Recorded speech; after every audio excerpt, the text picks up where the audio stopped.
अचम्मको कुरा भन्दा पनि भयो हैन यो बन्न थालेको चाहिँ नेपालमा 3 to 4 इयर्स भयो फर्स्ट टाइम हामीले नि यो सुरु गरेको प्रोडक्सन यसको चाहिँ गाईको गोबरको दियो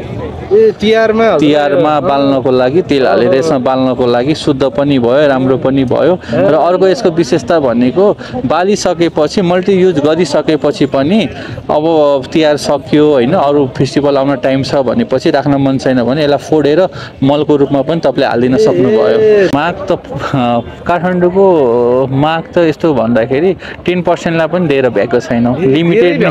लिमिटेड ठाउँमै छौं हामी काठमाडौँ कभर पनि गर्न सकेका छैन रिङ रोड पनि कभर अझ गाह्रो भइरहेछ हामीलाई कभर गर्न माग पनि उच्च रहेछ यसको नमस्ते शुभ नाम के होला हजुरको मेरो नाम राजन दवाडी पर्यो हजुर के बेच्दै हुन्छ यो चाहिँ सबै गाईको गोबरबाट बनेको गमला होइन होला अर्ग्यानिक गोबरको गमला त्यस्तरी बन्छ त हजुर यो फर्स्ट टाइम कुरो जस्तो लाग्यो यो त फर्स्ट टाइम इन नेपाल हजुर यो चाहिँ फर्स्ट टाइम इन नेपाल नै बनेको हो यो चाहिँ हैन सुन्दै नसुन्या देख्दै नदेखेको अचम्मको कुरा भन्दा पनि भयो हैन यो बन्न थालेको चाहिँ नेपालमा 3 to 4 इयर्स भयो फर्स्ट टाइम हामीले नि यो सुरु गरेको प्रोडक्सन यसको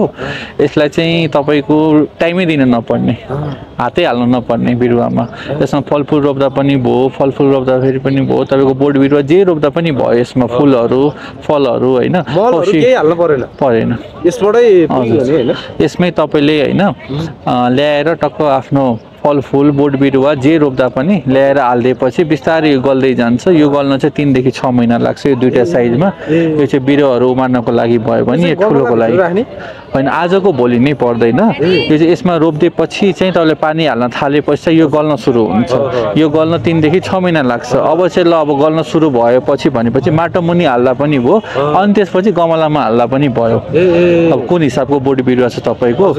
त्यसपछि पनि मलको काम चाहिँ गरि नै राख्नु पर्यो यो चाहिँ गाईकै गोबरबाट बनेको भयो तपाईले यो हालेपछि त मेन छ कि तपाईले हात हालिराख्नु परेन अरु मल पनि हालिराख्नु परेन गोडमेल पनि गर्नु परेन टाइम पनि दिनु परेन पानी हाल्दै पुग्यो यो चाहिँ यस्तो आइडिया चाहिँ हजुरहरुलाई कसरी पुर्यो यो ड्याडी नसर्ने आइडिया हो यो ड्याडीले नै सुरु गर्नु भएको हो अहिले देखि नै यस्तै सम्बन्धी गर्नुहुन्छ हैन उहाँ इन्जिनियर सूर्य नेपालमा इन्जिनियर हो मनी ब्याकग्राउन्डबाट इन्जिनियर नै परे यो हामीले कोरोना पछि स्टार्ट गरेको त्यही बीचमा स्टार्ट गरेको 3 to 4 इयर्स भयो हामीले सुरु गरेको त्यसपछि हामी यसमै लागिरहेछौं गाईको मल गाईको गौत भनौं न गाईको गोबर अरु कुरामा लोटाउने के कुरामा प्रयोग हुन्थ्यो गमला चाहिँ झ्याट्ट भन्ने बित्तिकै पहिले गाईकै गोबरको गमला मल पनि छ गमलाको रूपमा पनि छ यसको त यो साइजको त अझ तपाईले 1.5 वर्षसम्म पनि गल्दैन 1.5 वर्षपछि अनि गल्न थाल्छ अनि त्यसपछि अर्को ठाउँमा सार्दा हुन्छ हजुरहरुले कहाँ बनाउनुहुन्छ त यसको प्रोडक्सन भनेको तराईमा छ हाम्रो 12 जिल्लामा हजुर 12 जिल्लामा छ यो चाहिँ जितपुर सिम र महानगरपालिका जितपुरमा बन्छ यहाँ चाहिँ हाम्रो काठमाडौँमा चाहिँ गोदाउन छ सन सिटीमा छ पेप्सीकोला त्यहाँबाट सप्लाई हुन्छ माग कतिको छ अहिले माग त काठमाडौँको माग त यस्तो भन्दाखेरि 10% लाई पनि दिएर भ्याएको छैन लिमिटेड ठाउँमै छौं हामी काठमाडौँ कभर पनि गर्न सकेका छैन रिङ रोड पनि कभर अझ गाह्रो भइरहेछ हामीलाई कभर गर्न माग पनि उच्च रहेछ यसको यो छ हामीसँग अर्को भनेको अर्ग्यानिक मलको हाम्रो गाईको गोबरको धुलो मल पनि छ केक मल पनि छ हामीसँग हैन अब आइटमहरु हामीसँग धेरै छ जस्तो यो पाली गाईको आइटम मात्रै छ कि हजुरहरु के हो सबै अब जस्तो यो पाली नयाँ आएको भनेको यो चाहिँ गाईको गोबरको दियो तिहारमा बाल्नको लागि तेल हालेर यसमा बाल्नको लागि शुद्ध पनि भयो राम्रो पनि भयो र अर्को यसको विशेषता भनेको बालिसकेपछि मल्टी युज गरिसकेपछि पनि अब तिहार सक्यो हैन अरु फेस्टिभल आउन टाइम छ भनेपछि राख्न मन छैन भने यसलाई फोडेर मलको रूपमा पनि तपाईले हाल्दिन सक्नुभयो गाई भएन भने हाल्नु परेन गाईकै गोबरको यसको तपाईको मलकै रूपमा जाने भयो फर्टिलाइजरकै रूपमा यसलाई टक्क फोडेर अर्को जुन प्लान्टमा हाल्दै पनि भयो जीरो वेस्ट यो त महँगो पर्ला नि त हजुरलाई छैन महँगो केही पनि छैन यो हाम्रो स्टार्टिङ प्राइस भनेको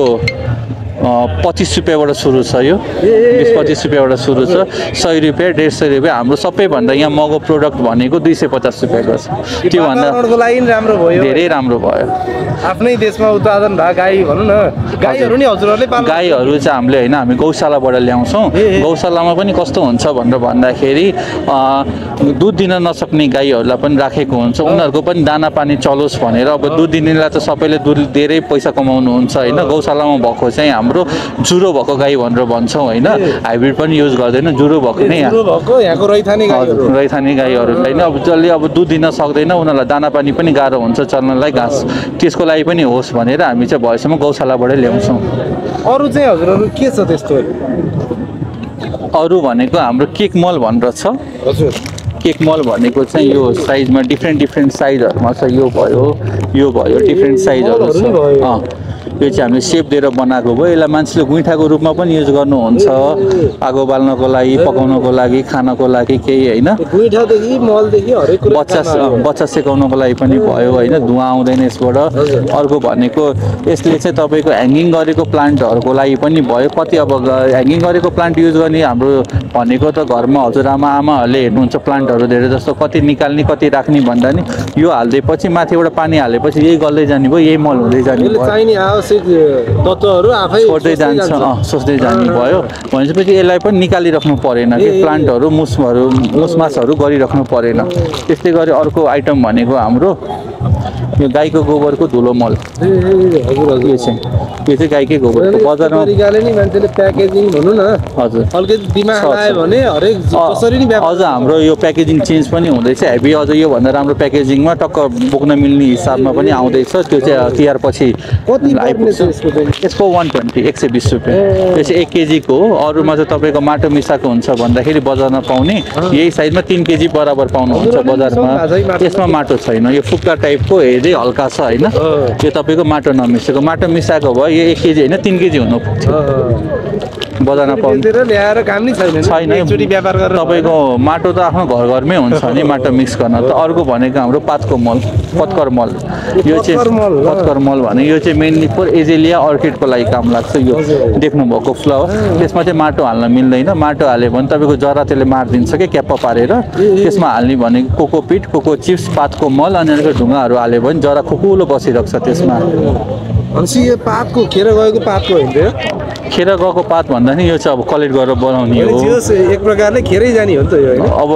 यो चाहिँ सिजनल हुन्छ होइन अब हामीले टिपेर ल्याउने होइन यो चाहिँ खसेको पातको जङ्गलबाटै कलेक्ट गरेर आउँछ मिक्स हुन्छ यसमा पात सालको पात पनि हुन्छ अरू पात पनि मिक्स हुन्छ धेरै किसिमको पात मिक्स हुन्छ यसमा चाहिँ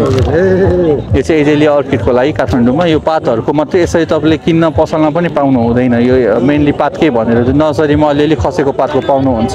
त्यो बाहेक अरू पाउनु हुँदैन यो चाहिँ मलको लागि कतिको चाहिँ राम्रो छ यो अलिकति महँगो हुन्छ अरू मल भन्दा यो किनकि सिजनल हुन्छ जस्तो चैत वैशाखमा मात्रै खस्छ पात त्यति बेला मात्रै कलेक्ट गरेर राख्नुपर्छ सबैले होइन अरू टाइममा त अब त्यो पात चाहियो भन्ने मात्रै रुखमा टिप्न जाने कुरा आउँदैन नि त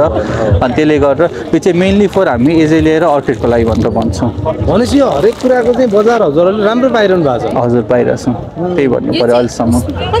हजुर यसको 125